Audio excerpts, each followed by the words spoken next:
And welcome here to taking the Purpose Plunge, how social purpose companies embed purpose into their DNA.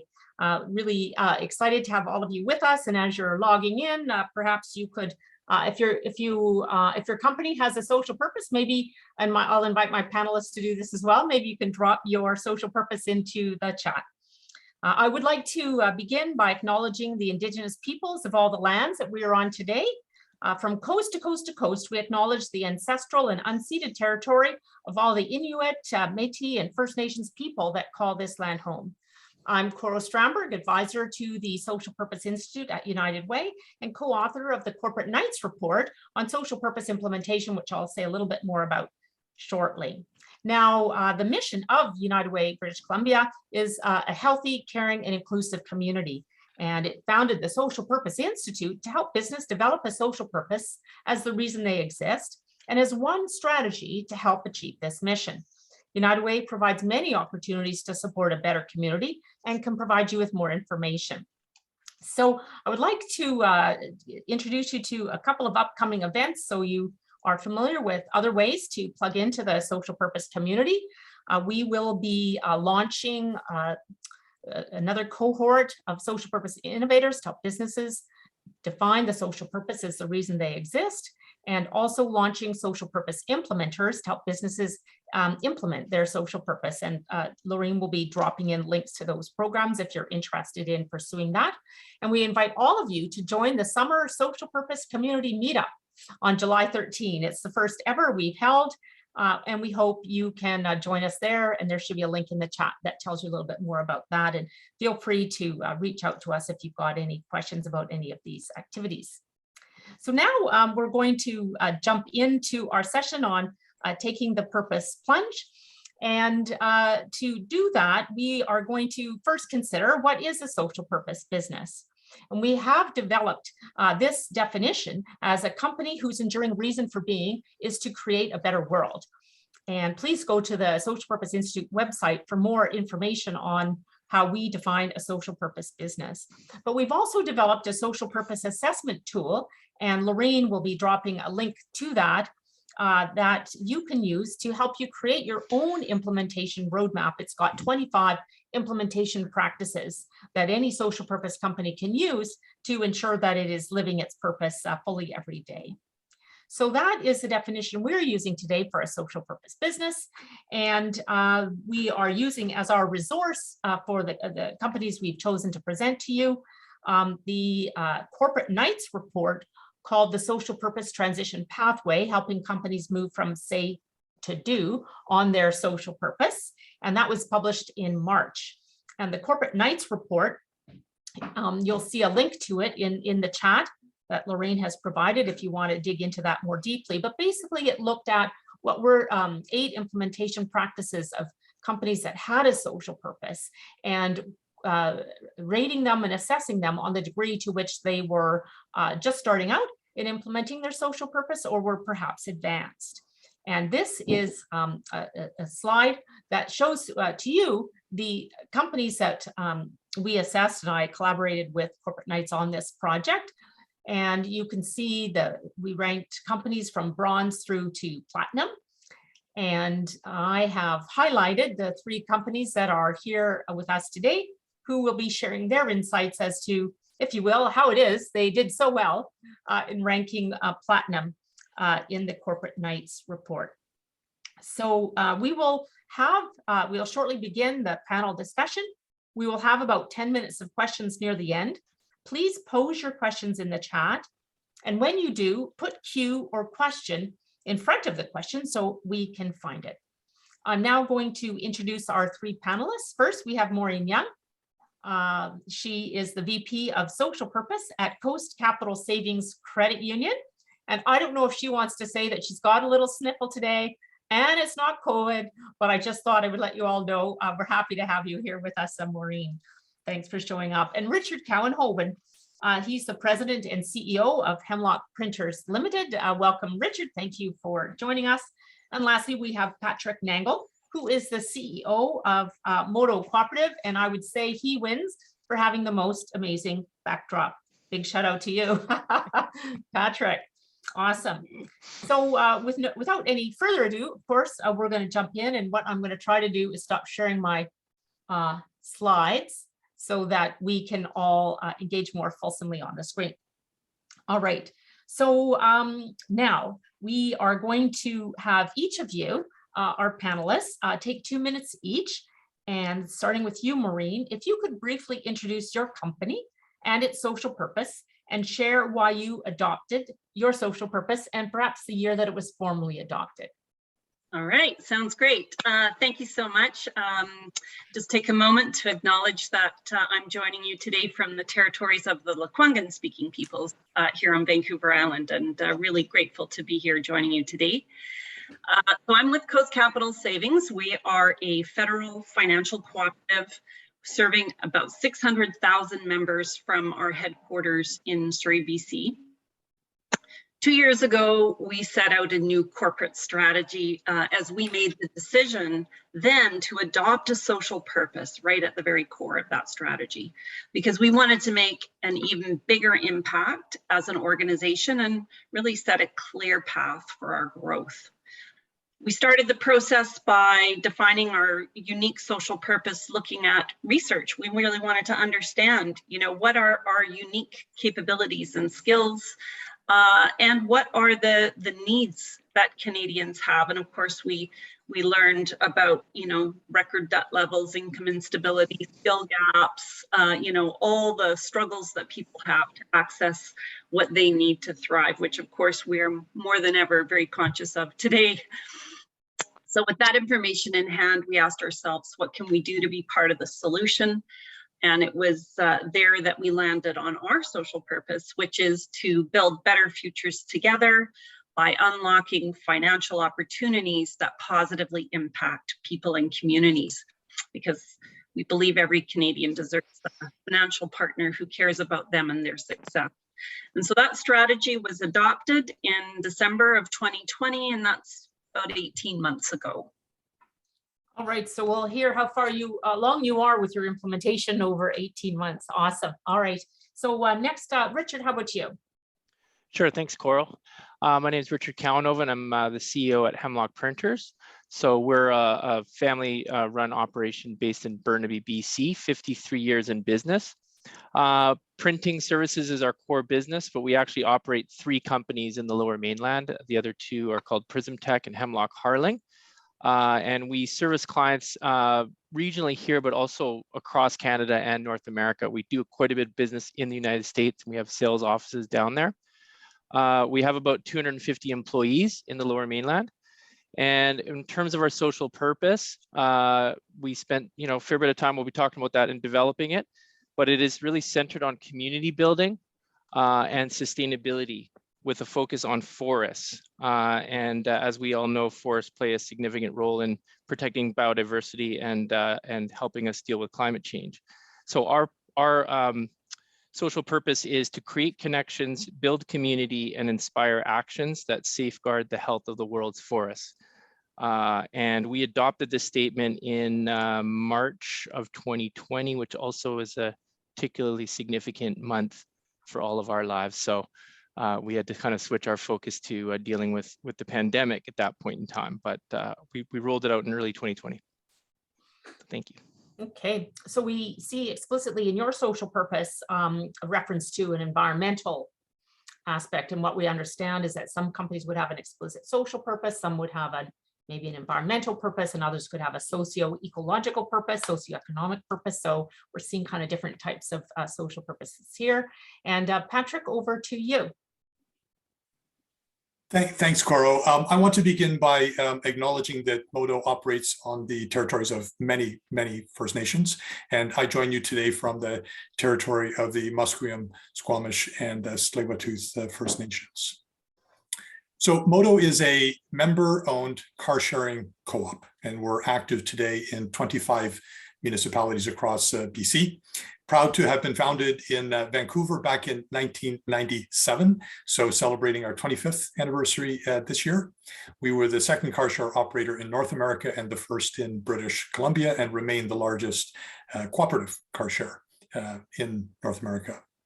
We're a consumer co-op, so that means that the principal users are also the owners, or as we like to say, member owners.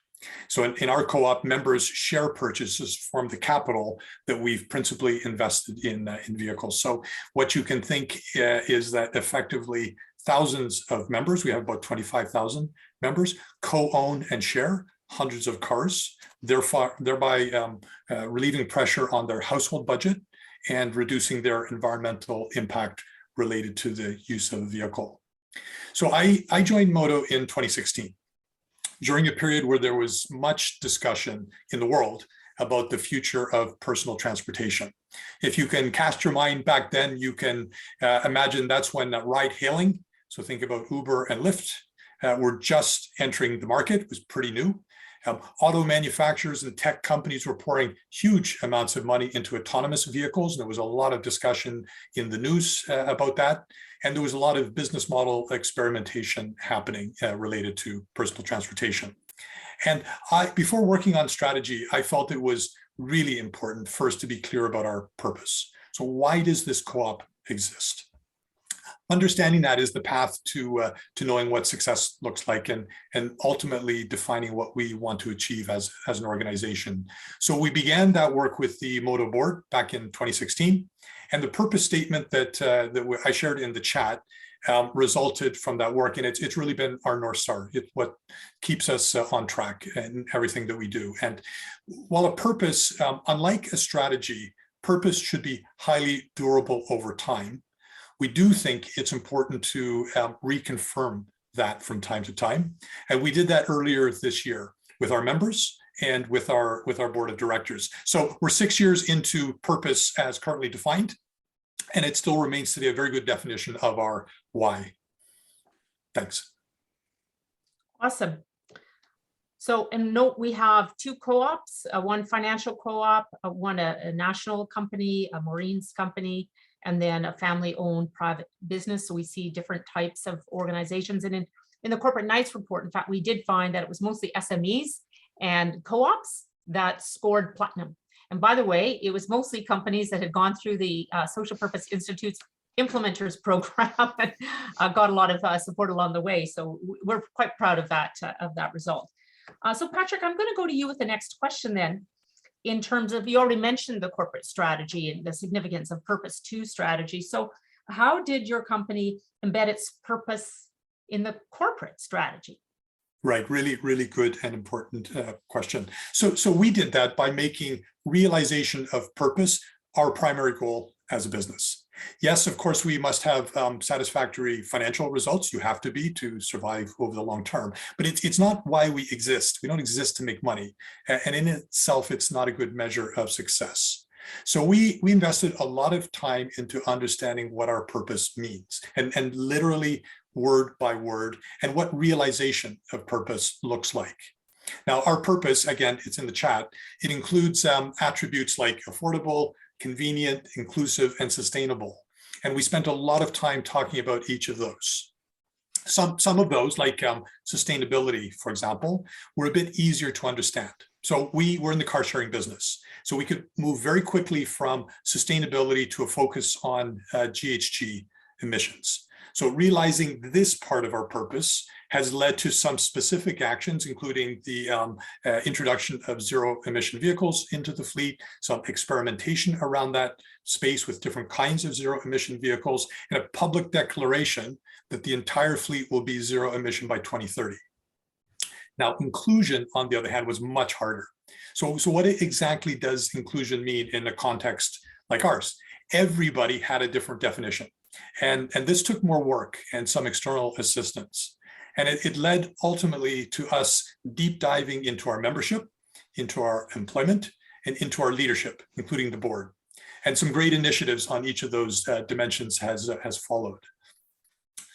We wanted then to develop KPIs, key performance indicators, to evidence realization of purpose. That's critical. You know, as they say, of course, you know, and we probably all experienced, what gets measured gets done. So it's been an evolutionary process over the course of several years. We review the KPIs at the end of each year and tune them up, change them, take some out, add some new ones as required. And this is the message I want to deliver here. This is a place where perfection is highly elusive, and it's best just to get started and tune as you go along. And then finally, once we felt the KPIs were good enough, we put into place a bonus for all employees related to realization of purpose. So it's based on an overall assessment on how we've done, looking at the KPIs, and the same results apply to everybody. And it's the only bonus paid to anyone in the business. There aren't other bonuses based on financial results or anything else. Because at the end of the day, it's really only realization of purpose that matters. So today, I think it's safe to say realization of purpose and the development of the business strategy are very closely aligned. So takeaways here: spend time understanding what the social purpose really means, understanding it deeply, getting that definition. We at the Institute call it a narrative. And then develop some KPIs around that, and put that into your business plan, and recognize that it's an evolutionary process and just get started. Don't wait for perfection. So those are some really good tips for embedding social purpose into corporate strategy. I'm going to go now to another implementation question, embedment question, over to you, Maureen. How did Coast organize internally to implement its social purpose once it adopted it December 2020? How did you organize within Coast to advance your purpose? Yeah. Well, and we were pretty intentional about that. Certainly, we'd had a strong and long-standing commitment to corporate social responsibility. And in fact, I headed up our CSR department. But in shifting to social purpose, we were recognizing that CSR really doesn't go far enough. So, I think most would agree that CSR tends to sit on the side of the company, and we really wanted for social purpose to be at the core of everything we do. So from our products and services to our supplier relationships, our partners, our policies and practices, much as Patrick has described, because we wanted to drive those broader societal impacts and really create that clear path for our growth. So we actually dissolved our CSR department and established a new social purpose office and mandate. And within that office, we developed roles that were focused on social purpose business innovation. So specifically working to identify products and services and partnerships that are going to help us to achieve our purpose. We developed a couple of roles focused on managing and collaborating within our social purpose ecosystem, because you can't drive those societal impacts on your own. You have to do that in partnership with others. And we created a management position that would be responsible for transparency and disclosures so that we can share our purpose progress with all of our stakeholders, because that'll be a very important piece. And then within those roles, we added business partner responsibilities. So these folks are supporting the various business lines across the company to integrate purpose into their operations. And so now we have this team that is driving social purpose forward. They've got this mandate, but we wanted to ensure that we didn't silo this work. So we created a social purpose operating committee within the broader governance structure. And that includes decision makers from, right across the company, cross-functional representation. And it provides oversight of our purpose. It helps make sure that we're seeing purpose showing up in all the important places across the company, and championing purpose with everybody at Coast. We're also going to be we're just in the process of doing that now, replacing our old CSR policy with a new social purpose policy. And then, building those metrics and roadmaps to help us move along the journey. So quite an intentional structural change, in tandem, of course, with the strategy to ensure that we're able to bring purpose forward. So from a CSR team to a social purpose team, Yeah. and then redeploying that team, giving them new mandates, more to help the business internally advance on its purpose, and then create pathways for stakeholder engagement on your purpose. Exactly. Cross-functional committees. So some kind of rewiring internally to support the journey. Awesome. Thank you, Maureen. Richard, I'm going to turn to you on a different kind of an embedment question. So we've done strategy, we've done how you would organize internally to sponsor and champion the transformation, basically internally. So for you, Richard, we'd be interested to know, how did you embed your purpose in your supply chains, in your products, in your customer relationships, basically your value chain? So, you know, when you think of your social purpose at Hemlock, how did you start to work in your value chain to embed it through those relationships? So, you know, considering our social purpose is on protecting the health of forests around the world, our purpose is really centered on our supply chain because the largest input to our process and to our business is paper. We're a manufacturer, and we take, you know, paper from a variety of sources from around the world and ship that in, you know, different ways based on customer requests. So we're really focused on where Hemlock can make the biggest difference, and where we were aligned, I guess, values-wise with the staff and you know, the values of our company, and how we can really through a focused effort have an impact on that supply chain. We don't see ourselves as by ourselves being able to transform something like the paper supply chain, but we do feel like we play a role in being able to engage the demand side. So how can we engage our clients in understanding what options they do have, what are emerging options, what are progressive options. So we play a role as an educator.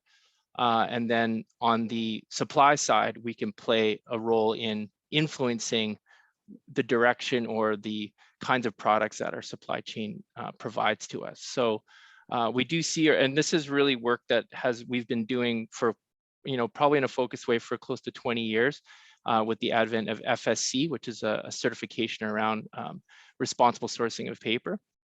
And that evolved over time as we really saw that we can make a big difference in engaging our customers on this, and that we work with our supplier partners. So, you know, I think that led to, after a number of years, that we really see that as our greatest opportunity and also our greatest responsibility in terms of you know, the big issues of our time. You know, so I think our purpose is really all about supply chain, which downstream has an impact on the products that we produce and the relationships that we are fostering with our clients. It's such a big part of our engagement with our clients now, is consulting them on what their options are and responding to their requests, because they're also pushing us in terms of how they can create products that are very environmentally progressive. So it's sort of this feedback loop that gets created, and it works its way upstream to the manufacturers. So you're engaging your paper manufacturers seeking to have trade-free or more sustainable paper options. Your clients are starting to be interested in that, and you're educating them about those as an option so that they would specify it. And so you're kind of knitting the supply chain, and then you've got your products in the middle. Yeah, you're sort of knitting the yeah, and I think the path for us has been, at the early stages, was education, more education focused. And then as time went on, our sourcing became more default to certain types of supply. And then with a carbon program that we have, which is, you know, footprinting print jobs and giving people carbon neutral products, this more and more shifts towards become a default of the way we do business. And also the clients don't have to inquire. They just know when they print with us, it's moving in a certain path. So it's definitely an evolution. And then the purpose helps us kind of center on that mission in a really, really clear way, and by giving it a broad definition around, you know, the fact that this is all because we're concerned about the state of the planet, we're concerned about climate change, we're concerned about forests, state of forests, and the role forests play. So the broad issue can help us give focus and priority into those supply chain initiatives that are a little bit more granular in nature. So very powerful inspiration to all businesses who have a social purpose to think about how to look into their value chain and bring their purpose to life through partnerships and collaboration and education. So very inspirational, Richard, and profound. I'm going to now turn the question over. I'm going to ask you all the same question because we often hear it at the Social Purpose Institute is how do you get buy-in or engagement from staff on social purpose? So how do you engage staff in social purpose and embed social purpose into HR practices and across the company? So I'm going to ask you folks to help me keep your answer a little on the shorter side, if you don't mind, to play a little bit of catch up here. Maureen, why don't you start? Sure. Well, we began with all staff, rollout of our new strategy and purpose with, lots of description about the why and the business case and, what we were hoping to achieve. Then we launched a Social Purpose 101, module on our internal learning management system with the requirement that all employees complete the course. And, was delighted that within 2.5 months, 100% of our employees had taken the course, which was fantastic. We engaged all our employees in consultations around our values, and that led to a rollout of a whole new set of values, which really had purpose at the core. We also launched a table talks program to help people understand our strategy and the role of social purpose. So these were, small group discussions held right across the company again, so that employees could learn more about why we adopted a purpose, what we're aiming to achieve, and to begin really exploring what it might mean for them in their roles. And we launched a monthly Lunch on Purpose series, which is kind of like an internal podcast style session featuring some of our ecosystem partners, or perhaps diving into a particular area of our social purpose so that we can really build everyone's social purpose literacy in the company and start thinking about how they can build purpose to life in their respective jobs. And then last two things, we required employees this year to build a social purpose goal into their performance objectives, and like Patrick, we also built purpose into our incentive program. All right, well, we've got quite a checklist here, but Social Purpose 101 or literacy, functional engagement, engaging functional teams to see how they can implement the social purpose, what role they can play, and putting social purpose into performance objectives and incentives, and then values, amending your values or having building a purpose-driven culture by making sure that purpose is reflected in your values. So quite a comprehensive, holistic approach, Maureen. Richard, I'm going to go to you next. How are you fostering take-up in your own organization? Well, we did some initial work. This was when we were developing the statement in terms of a staff survey. That was our first step, and we actually used a lot of the questions that were in the innovators. Is that the first one? Sorry. And we got a lot of feedback, and it was really around getting a sense of what people, were proud of for working for Hemlock. What were the things they wanted to see improved? In a perfect world, this is what they would, So it was really wide open questions, and we got a significant amount of feedback. And then we used that feedback to help craft our statement with a stakeholder group. So we had a group of volunteers that came forward from that survey. We had about 8 to 12 per meeting, same group. And we did that probably over about a year. So that was really our engagement around coming up with the statement. I think we've been a little bit late on terms of subsequent engagement. I think now that things are starting to get a little bit more calm in terms of pandemic, we're going to be able to shift some communication through a newsletter. And I like this lunch on purpose idea, or some kind of, throw lunch in, and usually you get high engagement level. So, but yeah, I think we're going to pick things back up again around that kind of staff engagement side, in-person type stuff, and also using our newsletter to give people an idea on our progress. But certainly the reception was quite high around the survey, and engaging the staff around something bigger than sort of our day-to-day and things like that. So it was a very positive experience. So it does speak to engagement strategies to really mobilize employees where they are in the conversation around social purpose, to raise their awareness of it and feel that they are party to developing it and implementing it. So those are some really fine lessons there and takeaways, Richard. Patrick, how about you?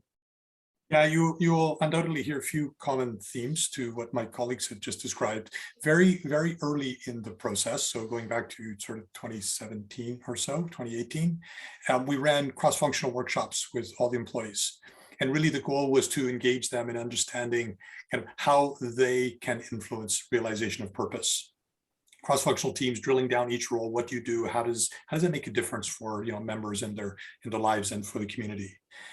Today, every new employee that joins Modo gets introduced during their onboarding process and earlier in the hiring process, actually. And we speak about it a lot at our town halls.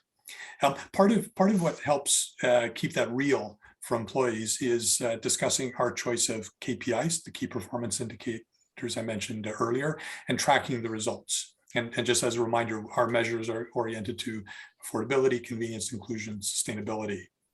I mentioned earlier the realization of purpose is the basis for the annual bonus. So that's a very strong reinforcement of its importance and the fact that we all have a role to play.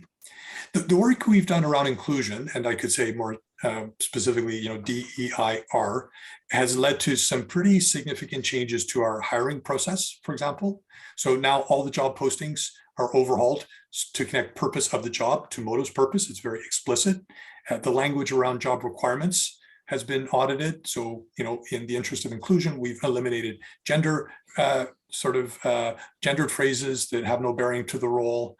We're very transparent on total rewards, including, available salary range. And we invite candidates to share access needs and identity. How do they identify, share that with us. And so we can, communicate accordingly. It's also, I think, for employees, it's important to see that it's real. And it's also led to some changes to our business model. So with a focus on equity, it's caused us to consider, for example, financial barriers that can be exclusionary for some people. And how do we eliminate those barriers? And we've just launched a pilot with a couple of operators of affordable housing that we call community partnership membership. So our employees see that, right? It's real for them. And then finally, to get insight into how we're doing, we've integrated connection to purpose into our annual employee survey. And we ask questions like, I understand and support Modo's purpose. My personal values are well aligned to those of Modo. I understand how my work directly contributes to the overall success of Modo. And I'm very happy to report that the percentage of agreement on these statements is really high, 97, 94, and 100% respectively. So again, we're hearing some, common ideas around functional engagement, setting tables for employees to think about how they can actually help implement the purpose within their day jobs or their functions. We're hearing some ideas around hiring and onboarding, putting purpose there, and also this idea of an employee survey. That's quite interesting. Many employees run these annual employee surveys. So if you have a social purpose, start to put some questions in there about how employees feel about the purpose and how mobilized and energized they are about it. So lots of great ideas, of quite a significant checklist here already. We are going to go to another question now about critical success factors. And I'm going to ask each of you if you could maybe spend, and by the way, we've got, about 20 minutes left in our session. If I could ask people to start thinking about questions that they would like to pose to the panelists, if you could drop your questions into the chat. We'll have about 10 minutes of Q&A, so please do that. And by the way, I see a lovely sort of chat conversation going on, and a number of you have dropped in your company's social purpose. And if you haven't had a chance to do that, Charlotte Val, we see your social purpose there, Shira as well. We're seeing lots of them, Dave Friesen, CJIS. So please do drop in your company's social purpose, just so we get a little bit more of a flavor about who's with us today. But I'm going to go over to you, Richard, on what you think are the critical success factors or lessons learned in embedding and sustaining a social purpose. Sure. Yeah, I made a couple of notes on that one. My sort of takeaways from our experience so far on what are the key factors that will help businesses embed social purpose would be a commitment to providing the resources to make that happen. So it doesn't necessarily mean having a dedicated staff member, depending on the size of the organization. We're not giant, so we had to share that work. But really, the business needs to be sort of dedicated to the whole process and understanding that it could take, a couple of years to get things developed and kind of going and embedded, so that it's really in people's roles. That it does take significant commitment. The other would be there has to be a certain level of, with that commitment, a level of sincerity and authenticity to it, that it's not about sort of coming up with that statement and then, getting it done sort of thing. It really has to come to the core of how can the business make a difference? How can it, how can it truly adopt something meaningful that's going to be strongly meaningful to the staff, to the ownership, to all levels, and really make a difference in the business. It's not an easy task. So with that commitment needs to be a real commitment to seeing it through, as a real initiative. And also related to that too is it really does need to be reflective by the staff. So it's really not a small group of people. There should be a high level of engagement of staff to help develop and also provide feedback. So you want the buy-in, but you also want the staff. You want the statement to reflect the personality of the business and the goals and ambitions of the business. And then I think from the embedding or sustaining piece is, in our case, we do annual strategic planning. So we do an annual review, we vision, we do a 3-year vision, we set really concrete step goals, 12-month goals, and we make sure social purpose is part of that. So when every month when we meet with our management team, social purpose goals are on the list, and we're talking about that whole sustainment piece. Because if the business isn't doing strategic planning or doing long-term visioning, there's a chance that kind of gets lost because it's not an immediate day-to-day sort of thing. So those would be my takeaways. Terrific. Maureen, how about you? Critical success factors. Yeah, well, I would really echo what Richard said about the social purpose statement. I think that landing that, something that really resonates, that feels meaningful, that engages your employees and galvanizes them to really feel energized about this purpose that you're trying to advance is key. Certainly in our case where we had all these members, and still do, of course, coming in and dealing with a lot of complex challenges, and you can feel really buffeted by that. You feel like that, there's all this negativity going on, whereas having a purpose puts the employee in the driver's seat and gives them a chance to play a role in contributing to some of the solutions. And so that has been a really important piece for us. And I think the other piece that I would say is important is that laying the foundation. It is, there's a lot to do, all the different places where purpose needs to show up to be able to support the execution.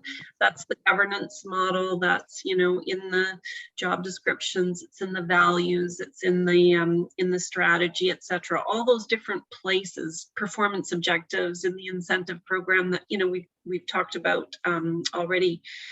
These things will support the delivery. For sustaining the purpose, we're only 18 months in. I don't have a ton of wisdom to share there, but I do think that the time that we've taken to lay that foundation is probably going to put us in good stead, and clearly continuing the momentum is going to be important. Like we've got to be able to show employees and members and our communities and all our stakeholders that we're committed, we're making progress, report that out, etc. Those would all be pieces I think will be critical, and I'll have more experience to share about that in year or two. Okay, we'll see you back at the annual implementers guide to the galaxy or something like that. Okay, Patrick, you want to round it up? Yeah, thanks, Coral. So I fully agree with everything Richard and Maureen have just stated. So I'm not going to repeat any of that. What I will speak to is what I mentioned earlier about durability. I have this mantra, if you like, that I like to keep repeating: purpose before strategy, strategy before structure. So strategies kind of come and go. You know, a lot of organizations work on strategy on a 3 or 5 year cycle, and your world changes around you, competition, environmental changes, technology, regulation, and so on. And you have to keep sort of evolving your strategy. But the purpose should not change over time, or should not change very much. It should be highly, highly durable over a long period of time. And it's so important, therefore, to invest the time up front to get it right. Don't rush it. Take the time, think about it, make sure it really works for you. So that's one thing. The second thing I just wanted to add in regards to sort of sustainment is constant reinforcement with stakeholders. We talk about purpose all the time. Social media, on our website, through the hiring process, as I mentioned, when we're onboarding employees, with our board members. Our board, you know, they're an elected board. We have new members every year. We have, you know, 2 or 3 new members, and so there's a kind of a turnover. It's important. The meetings with all our key stakeholders, for us, that's, you know, municipalities and transit authorities. We talk about it a lot. And I think if you want to sustain it over time, you have to keep that sort of top of mind. It's important enough, it should be, but it's I think it really talking here about leadership from the top and keeping it alive in the organization. So critical success factors: have a durable purpose, you know, don't change it every year. Assign dedicated staff or resources, even if it's a team approach. Name somebody responsible for it. Foster staff engagement and take up continuously engaging of staff on your social purpose, and then laying the foundation in your governance, in your job descriptions and performance management, values and strategy. And this will support the delivery. So very important to get that foundation right. And it sounds like these companies have taken time to do that. And then, you know, remain authentic and maintain momentum and reinforce your purpose with your stakeholders. So those are very inspiring ideas around how social purpose companies can maintain the course, and perhaps one day they too could make their way into the Corporate Knights Platinum ranking. That's certainly how your companies got there. I see a question coming up. I'm going to take it in a minute. It seems to be there might be 2 now. Just briefly, maybe 1 minute each, if you can kind of go around and talk about the benefits that you're seeing, just the benefits. What benefits are you seeing from your social purpose? Richard, I saw you nod quite heavily when I said benefits, so I'm going to have you go first. What are the benefits you're seeing, Richard? Just maybe 1 minute. Yeah, so, you know, actually supporting what Patrick was saying too, I think the process that we had with purpose, vision, and mission, we did a sort of a package of statements. It helps us when we go into our strategic. It gives us that guidance. It gives us that kind of anchoring to, okay, this is what we're all about, and how do we do that?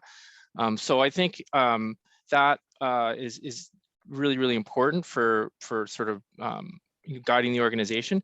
But I think for myself and all you know, others that are really passionate about this subject, it brings a much deeper meaning to our work. It makes us feel you know, that we're using the, you know, the power that we have within our day-to-day working lives to work on solutions that are bigger than our own organization and are really broad. So I think it adds a lot of meaning.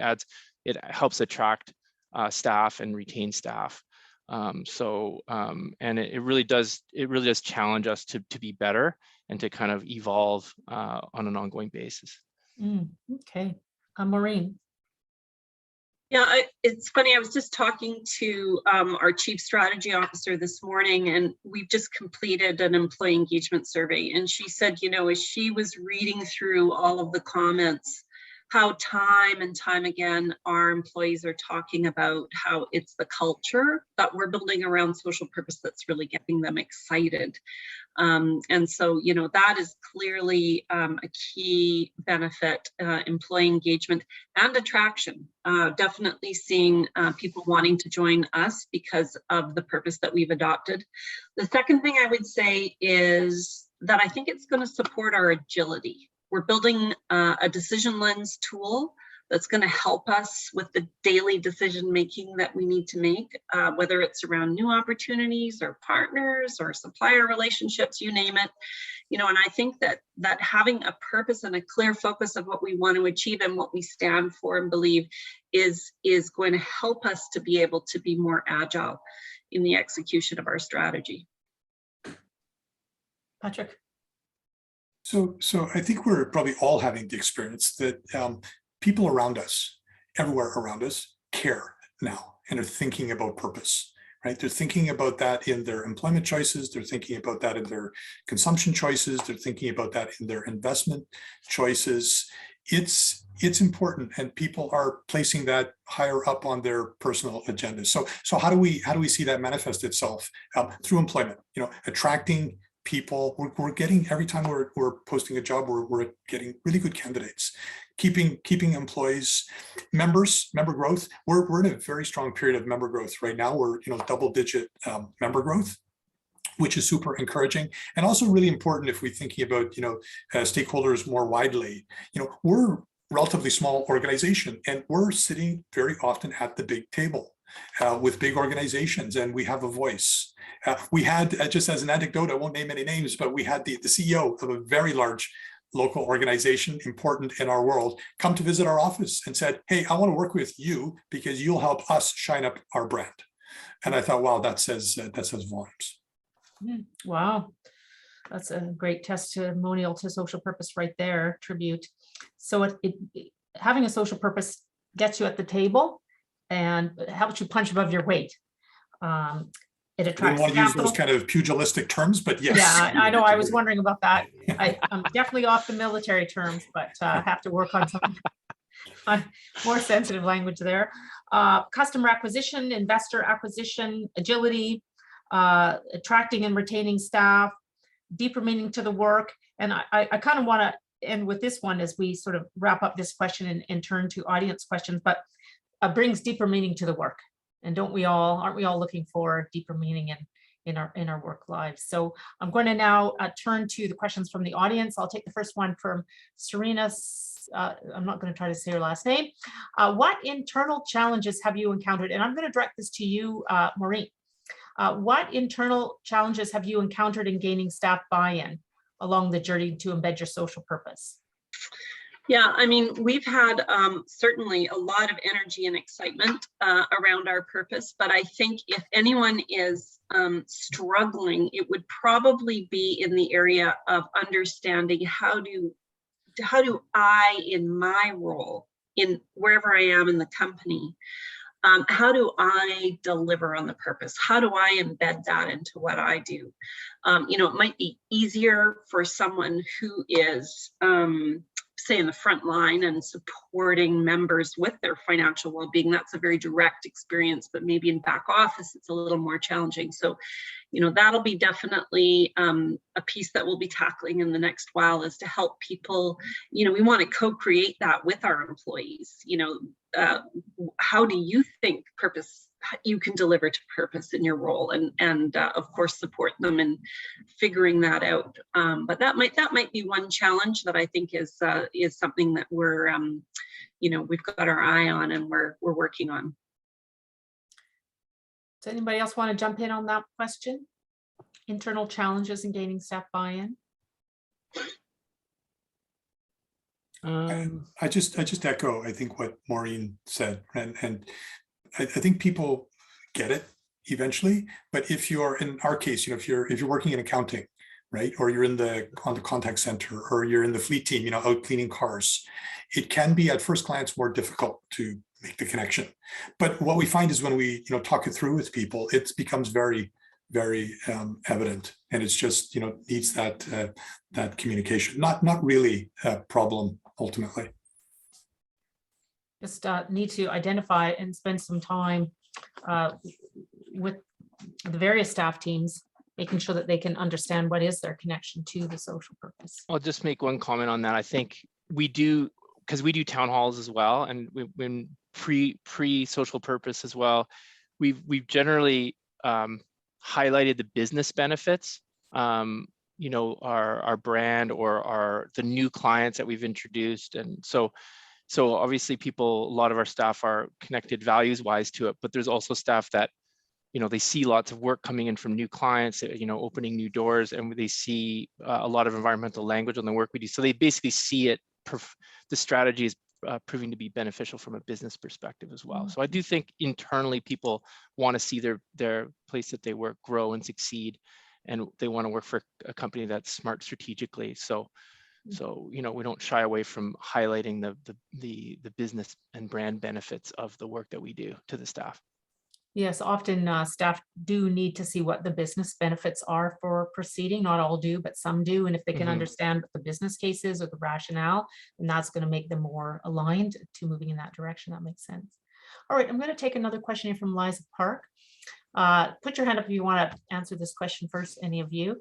Have there been any unintended benefits that have arisen from your journeys in social purpose? So unintended benefit, something that surprised you, that was valuable on the path. Because, go ahead. Yeah. So it's not quite like a tangible thing, but I think for from my perspective, the fact that we have this statement and we have this very clear mandate that we've given ourselves, it has actually invigorated and kind of inspired me to really push for that next step, because we've done quite a bit of work already. And you know, we've got some really interesting things happening that other companies in our industry have noticed. But really, you know, it's having it articulated the way we have, having it communicated externally and internally. That formalization is so valuable. And it kind of goes, okay, wow, we've put ourselves in a place where we can attempt to do some bigger things, you know, that impact not just our business, but other businesses in our industry. And that's sort of where we're at right now. And we're starting to push for that next step and scaling and this concept of collaboration within industry or within supply chain at a higher level. So I think that I didn't necessarily predict that at the beginning, but I think, you know, the work that you put into formalize something is sort of just like a strategy, right? It helps you take action, and it clarifies the actions that you want the business should be taking. So I think that is a really, I think validates the importance of this kind of work. Patrick, Maureen?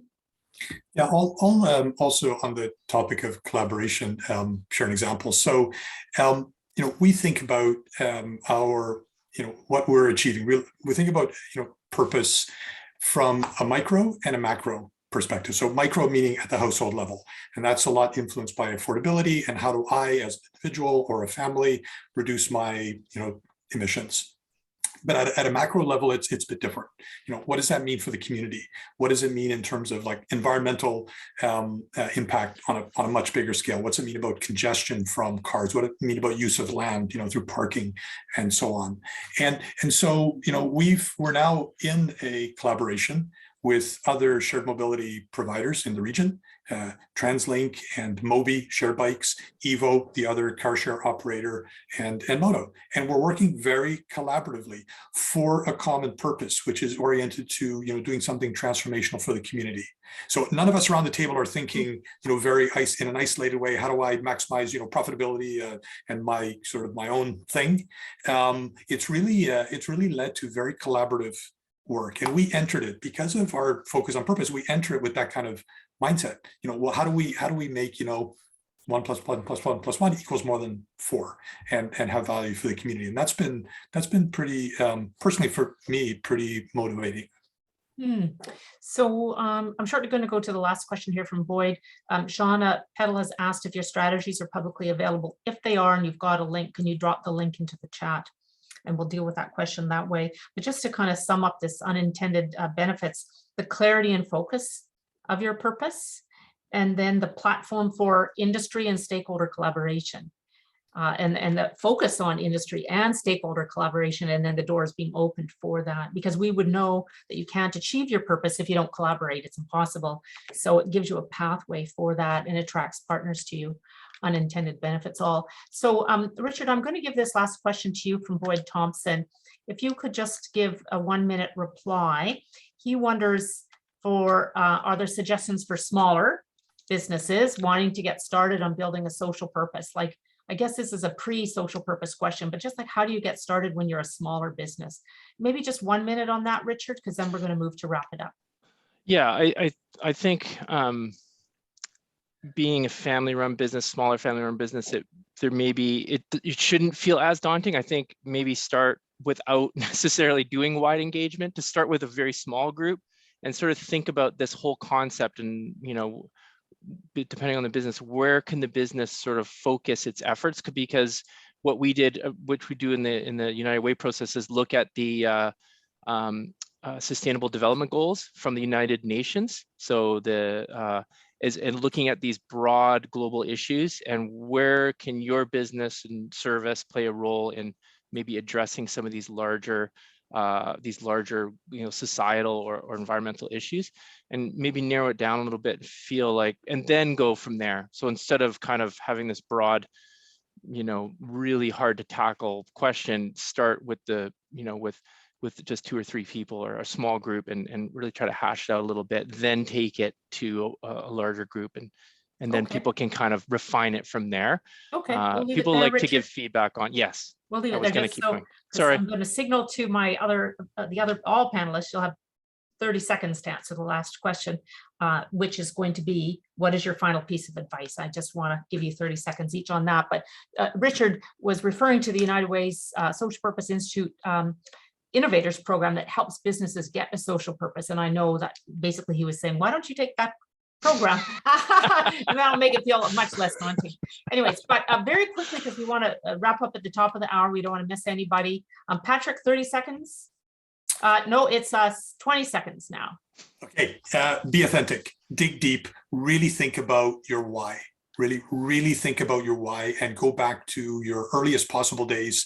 Why you're doing what you're doing? What are you really trying to achieve? For most people, it's not about money. All right, Richard. Be ambitious. And I think business is about entrepreneurship, ideas, big ideas, and all that. So I think connect your entrepreneurial spirit to the development of a purpose, and right, that really helps the business. Sorry. Yeah, I think the impetus for purpose needs to come from the top, from your board, from your executive, and there needs to be strong and consistent messaging that it's a priority for your company. And if you've got that, it's going to support you as you bring others along the journey. I was hoping for another A. We had authentic, ambitious, and then tone at the top. ATT. Well, that's what we've got. Anyways, thank you, panelists, for your time here today. And a big shout out to all of you. Wave our hands, everybody. Drop your appreciations into the chat if you like, for helping basically steer Purpose in Canada, so we can learn from you. You are all pioneers. Anybody sitting in on today's webinar, you are all pioneers as we create this purpose economy together. Hope to see you at the summer community meetup. Can you drop that link into the chat again, Laureen? I think it's July 13. Hope to see you all there. And we just really encourage you all to take the Purpose Plunge and follow the lead from these companies, but do your own experimenting, because we want to hear from all of you about your purpose journeys as well. We have a lot to learn from each other. So good afternoon, and thank you, everybody. Good night. Thank you. Bye all.